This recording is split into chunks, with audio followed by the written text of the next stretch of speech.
Praise the Lord. Hallelujah. கர்த்தர் நாமத்துக்கு மகிமை உண்டாவதாக. அக்டோபர் மாதம் 6ஆம் தேதி கர்த்தர் நம்மை மட்டுமாக அழைத்ததற்காக அவருக்கு நன்றி செலுத்தி ஆராதனை துதித்து அவரை நாம் மகிழ்ந்து பாடி அவருடைய வார்த்தைகளை கேட்டு அவருடைய திருவிருந்தில் பங்கு கொண்டு அவருடைய ஆசீர்வாதத்தை பெற்றுக் கொள்வோமாக. அப்படியாக இந்த நாளில்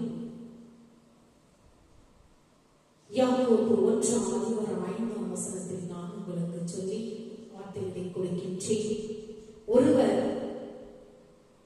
உங்களில் ஒருவன் ஞானத்தில் குறைவுள்ளவனாய் இருந்தால் யாவருக்கும் சம்பூர்ணமாய் கொடுக்கிறவரும் ஒருவரையும் கடிந்து கொள்ளாதவரும் ஆகிய தேவனிடத்தில் கேட்க கடவன், அப்பொழுது அவனுக்கு கொடுக்கப்படும் என்றார். யாக்கோபு 1ஆம் அதிகாரம் 5ஆம் வசனத்தில் நீங்கள் வாசித்து பாருங்கள்.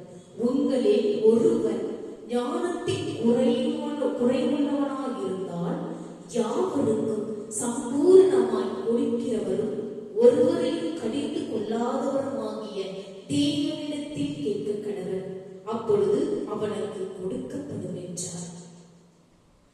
நாம் தேவனிடம் ஞானத்தையும் வழி நடத்துவதையும் கேட்பது எவ்வளவு அற்புதமான காரியம் என்பதை எண்ணி பார்க்க வேண்டும். தெரிந்தெடுப்பு செய்வதில் மிகவும் சிறப்பானது என்னவென்பது முழுமையாக நமக்கு ஒருபோதும் தெரியாது. ஆனால் தேவனுக்கு எல்லாம் தெரியும். உங்கள் சூழ்நிலைகளை நிச்சயமற்றதாக நீங்கள் உணரும் போது, அறியும் போது, தெளிவுபடுத்தும் போது சரியானதை செய்வதற்குரிய ஞானத்தை அருளும்படி தேவனிடம் நீங்கள் கேட்க முடியும். தேவன் உங்கள் பாதைகளில் செம்மையாக்குவதுடன் உங்கள் வழிகளில் நேராக்குவார். நாம் அப்படியாக ஆண்டவரிடத்தில் உள்ளத்தின் ஆழத்தில் அவரை நாம் கூப்பிடும் பொழுது நமக்கு சரியான வழியை கொடுத்து, சரியான ஞானத்தை கொடுத்து, சரியான சூழ்நிலையில் நம்மை நிற்க வைத்து, நம்மை ஒவ்வொருவரும் அவருடைய பாதையில் நாம் செவ்வையாக்குவதுடன் நம்முடைய வழிகளை அவர் நேராக்குகின்றார். அப்படியாக நாம் அனைவரும் ஆண்டவரிடத்தில் ஜெபிப்போம். அன்புள்ள ஆண்டவரே, இன்று நான் எதிர்கொள்ளும் சூழ்நிலைகளை கையாளும்படி உமது ஞானத்தை எனக்கு தரும்படி கேட்கிறேன்.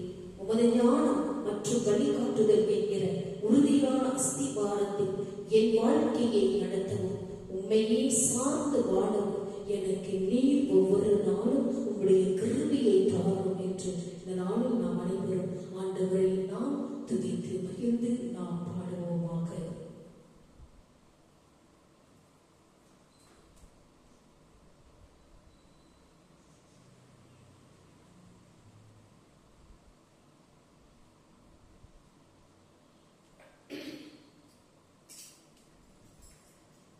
Oh,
இன்றைய நாளில்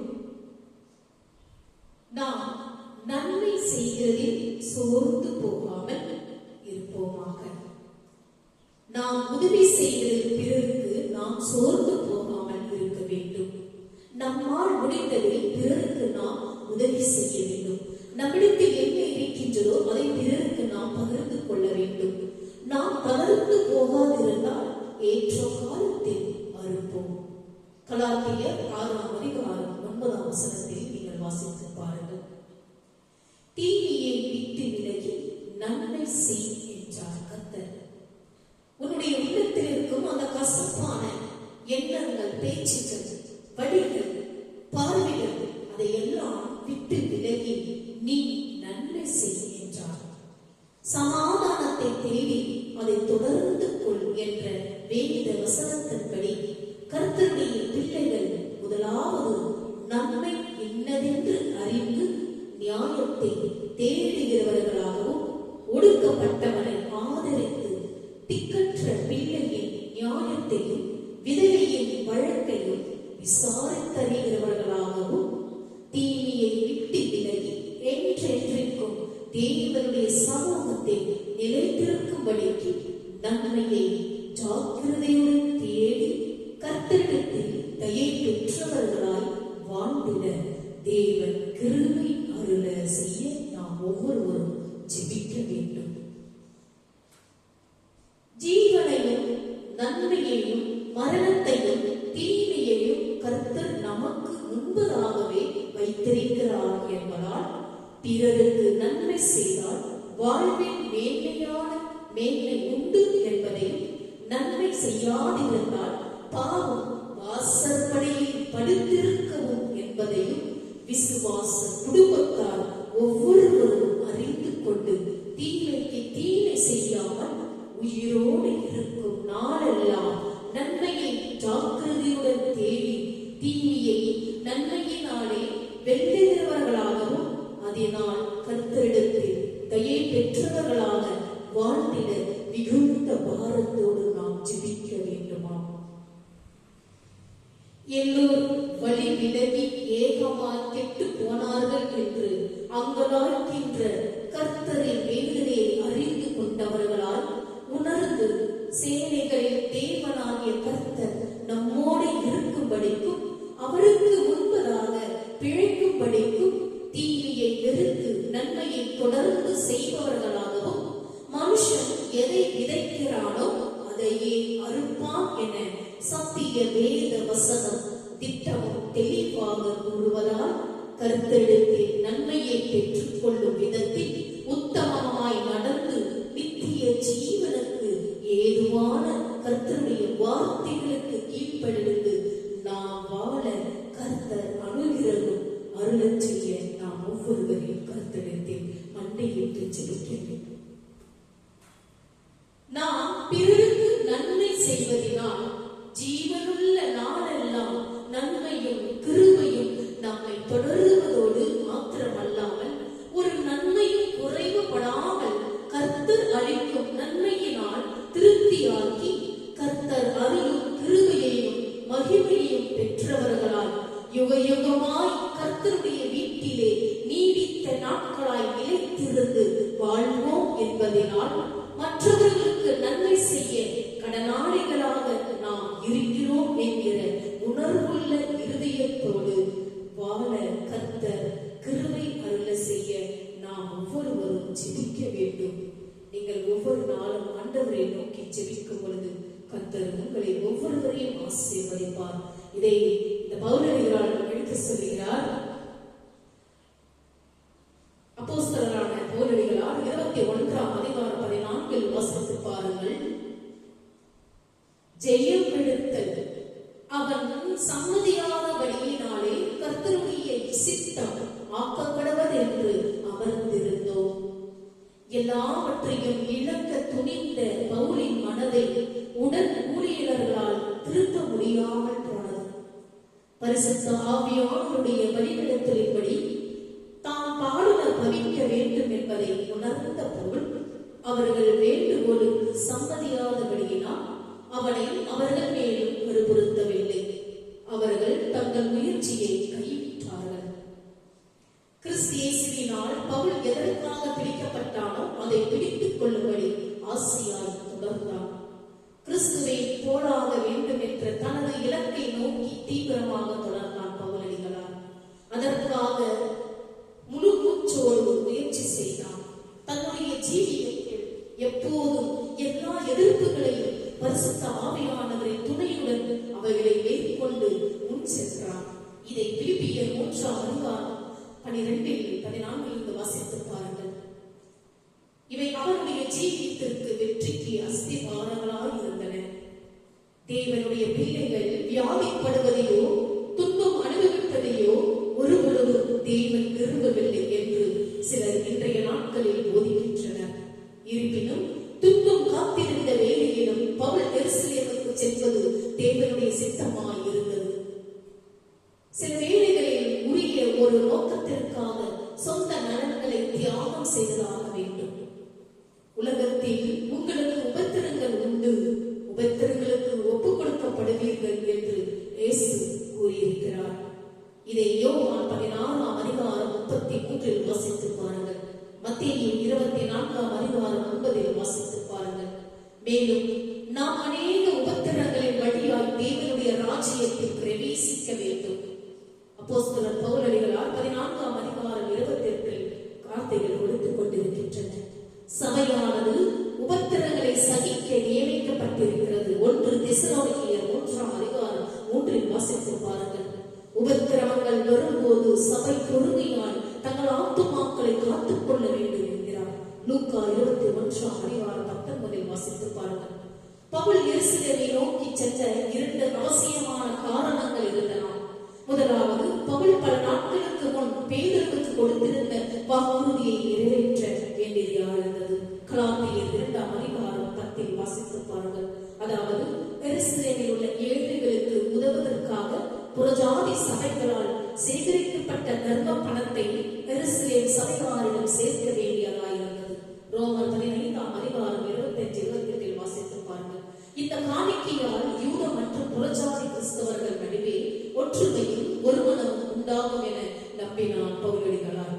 இரண்டாவது, இதுவரை புறஜாதி ஜனங்களுக்கு பிரசங்கித்த பவுல் இனிமேல் ராஜாக்களுக்கு, அதாவது அரசு அதிகார வர்க்கத்தினருக்கு முன்பாகவும் பிரசங்கிக்க வேண்டியதாக இருந்ததாம். அப்போஸ்தலர் 9ஆம் அதிகாரம் 15 வாசித்து பாருங்கள். 26ஆம் அதிகாரம் 2 வாசித்து பாருங்கள். காரியம் இவ்வாறு இருக்க பவுல் தன் சொந்த பலனில் யாதொரு நம்பிக்கையும் வைக்காதிருந்தது நிமித்தமே அவன் தேவனையே சார்ந்து கொள்ள முடிந்தது.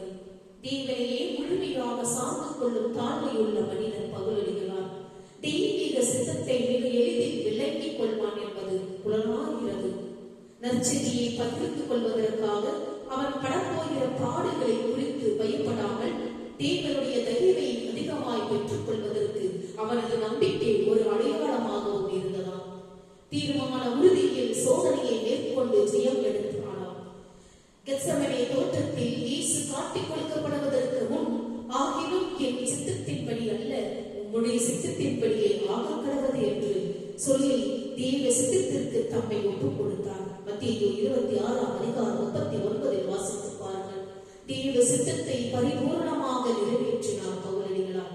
தேவகுமாரனே தேவ சித்தத்திற்கு கீழ்ப்படிந்தார் என்றால் நாம் எத்தனை அதிகமாய் அவருடைய சித்தத்திற்கு நம்மை ஒப்பு கொடுக்க வேண்டும்.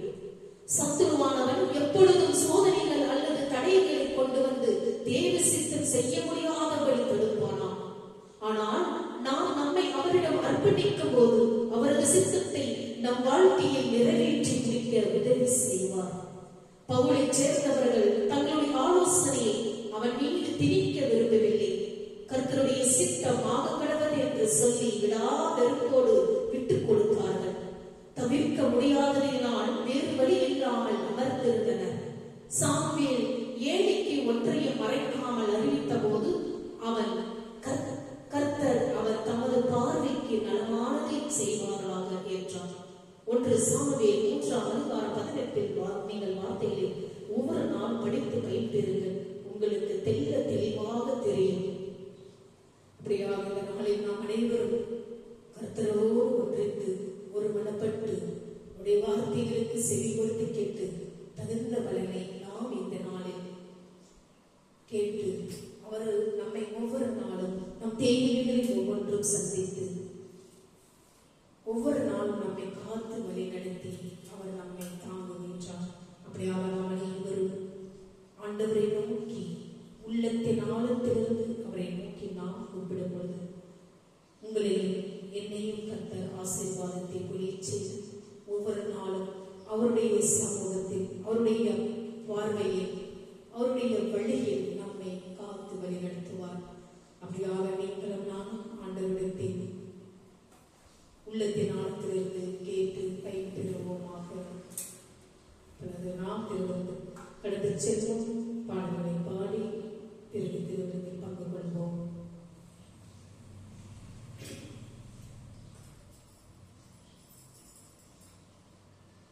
Come on,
இவ்வாறு உடைய அன்பு திருமகனும் நீங்கள் ஆண்டவருமான இயேசு கிறிஸ்துவின் திருவுடலாகவும் இரத்தமாகவும் இக்காணிக்கை மாறுவதாக அவர் தாம் பாடுபடுவதற்கு முந்தின நாள் வணக்கத்துக்குரிய தம் திருக்கைகளில் அப்பத்தை எடுத்து வானோக்கி கண்களை உயர்த்தி எல்லாம் வல்ல இறைவன் தம் தந்தையுமாக உமக்கு நன்றி செலுத்தி வாழ்த்துரைத்து அப்பத்தை விட்டு தம் சீடர்களுக்கு அளித்து அவர் கூறியதாவது, அனைவரும் இதை வாங்கி உண்ணுங்கள், ஏனெனில் இது உங்களுக்காக கையளிக்கப்படும் என் உடல் என்றார். அவ்வண்ணமே உணவருந்திய பின் மகிமை மிகுந்த இக்கிண்ணத்தை வணக்கத்துக்குரிய தம் திருக்கைகளில் எடுத்து மீண்டும் உமக்கு நன்றி செலுத்தி வாழ்த்துரைத்து தம் சீடர்களுக்கு அளித்து அவர் கூறியதாவது, அனைவரும் இதை வாங்கி பருகுங்கள், ஏனெனில் இது புதிய நித்திய உடன்படிக்கைக்கான என் ரத்தம். இது பாவ மன்னிப்புக்கேற்று உங்களுக்காகவும் எல்லாருக்காகவும் சிந்தப்படும். இதை என் நினைவாக செய்யுங்கள் என்றார். நாம் அனைவரும் அவருடைய திருவிருப்பில் ஒருமனப்பட்டு திருவுடலையும் திரு ரத்தத்தையும் நாம் உள்ளத்தின் ஆழத்திலிருந்து நாம் உணர்ந்து அவருடைய திருவிருப்பில் பங்கு கொள்வோமாக.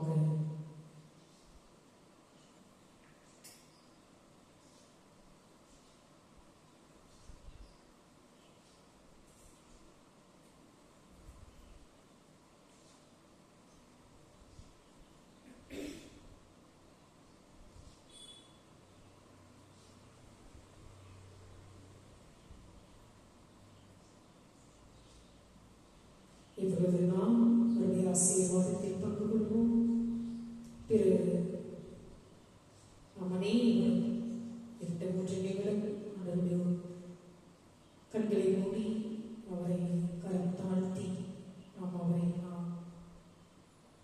ஒரு மனதோடு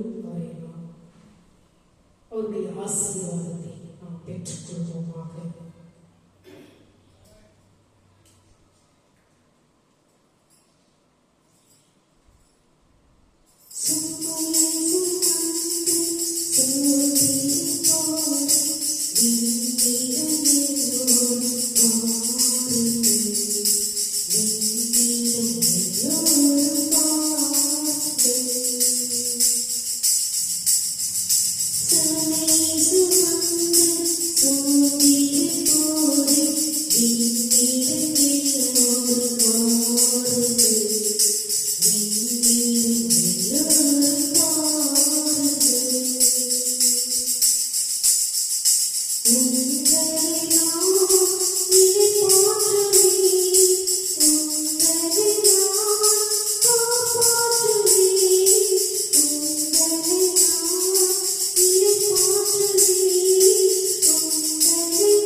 ஜெபிப்போமாக.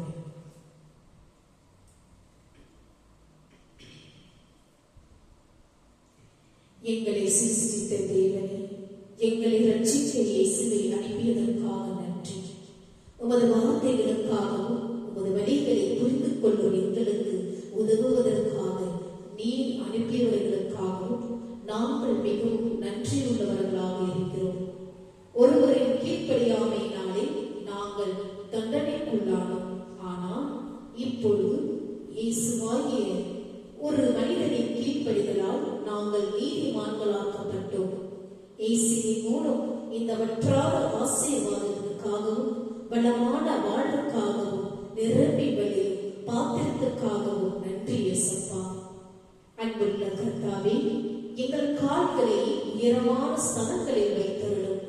மனிதர்களை விடுவிப்பதற்கான போராட்டத்தை கிறிஸ்துவின் போன்ற அனைத்து கிருபைகளாலும் ஆயுத்த வருத்தம் தரித்தபடி எங்கள் வாழ்க்கை இடைக்கட்டப்பட்டோம். நாங்கள் உண்மையில் மனிதர்கள் இழக்காதிருக்க எங்களுக்கு ஞானத்தை கொடும், எங்களுக்கு தைரியம் கொடும். நாங்கள் வருத்தப்படும் தீமைகளை சகிக்கும் பலவீனமான தன்மையில் இருந்து எங்களை காப்பாற்றும். என்றென்றும் எங்கள் மகிமையாய் இருக்கும்படி உமது ரட்சிப்பை தேடுவோமாக. எங்களை புதுப்பிப்பதற்காகவும் எங்கள் மீதான உமது அன்பை எங்களுக்கு மீண்டும் உறுதி அளித்ததற்காகவும் நன்றி.